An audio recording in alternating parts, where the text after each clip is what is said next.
What's up, guys? This is Butcher, and the topic of this video is heroes and strategies that do well with Pudge. Now, to start off this video, it's much easier to start on the negative aspects. So, what is Pudge bad against? Alright? How to counter Pudge. Now, the way to counter Pudge is outside of counter picks, but just like big strategies, like team strategies. Team pushing lineups counter Pudge early game because Pudge needs Pudge is let's look at his skills. Dismember and Hook are two of his biggest abilities, and they're not AoE. They're target abilities.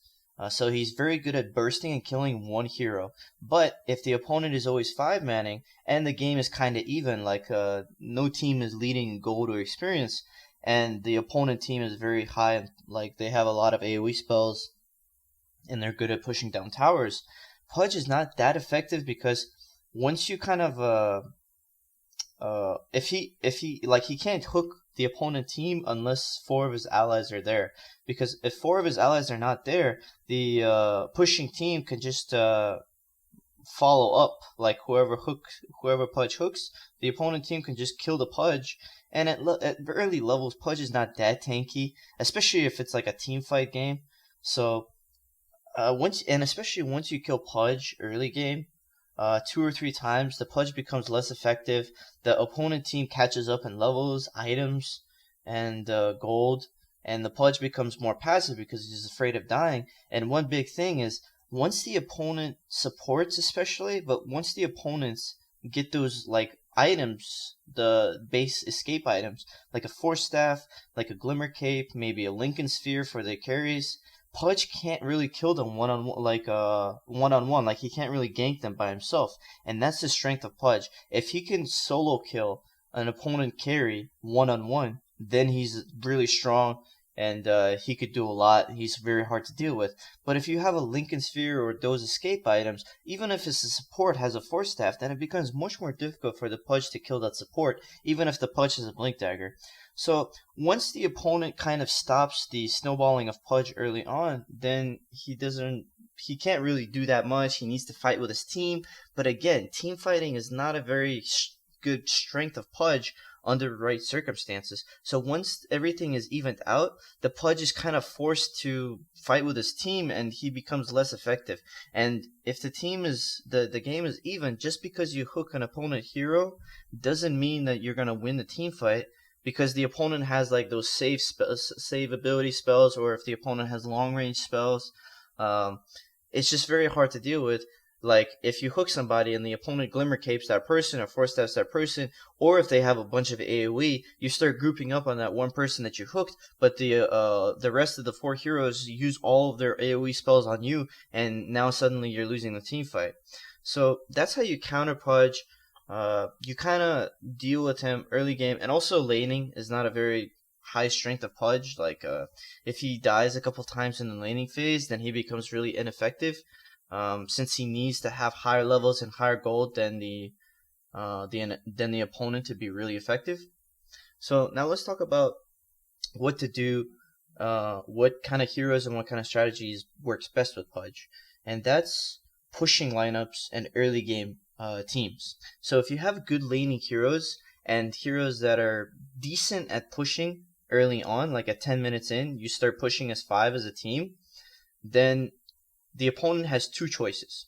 So suppose you won most of the lanes because you have a good early game lineup, and the opponent has maybe a carry or two that are just really bad at laning, so you already have an upper edge. And the Pudge has a decent lane, which most of the time he does. And you guys start pushing as 5, and you start pushing their tier 1 towers. What the opponent can do is either defend those tier 1 towers, or they can farm with their carries, split up, not defend their towers, and just kind of try to even out on gold and experience, because they're getting a lot more experience since the team of Pudge is not really farming too well. They're just pushing towers, so they're not getting too much experience, but they're getting more gold. So it's kind of a trade-off. First choice, they start defending their towers. That's when Pudge becomes really strong. Between level 6 and 11, Pudge is really strong because whoever he hooks, it's almost an insta kill, especially if the team of Pudge is winning by just a little bit, and the opponent team is a little bit scared. then it's a 4v5 fight. 4v5 fight every time Pudge hooks somebody, and it's very hard to really save somebody who gets hooked because it's just instantly killed like within 2 seconds, and then the fight becomes 4v5 instantly. This is a different story from the negative part of Pudge because it happens very early on when the Pudge is very strong and the opponent's supports don't have any items or don't have any levels, so they're very squishy. And same thing with the carries. The second choice that the opponent has is not defending the towers and split pushing with their carry or whoever and just trying to farm as much as possible to catch up on experience. That's when you kind of have to make a choice as Pudge to push with your team or to go solo. So because you're very strong, you can kill almost any opponent hero solo. Like you have a Blink Dagger, for example. It's 10 minutes in. You maxed out your hook, rot, and you have level 2 Dismember or level 1 Dismember. So you pretty much, your combo kills almost any hero on the opponent team.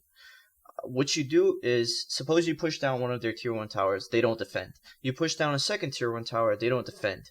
Now you're pushing third tier 1 tower. The opponent, you just kind of know that the opponent is not going to defend, but they're going to try to split push with like an anti-mage or something.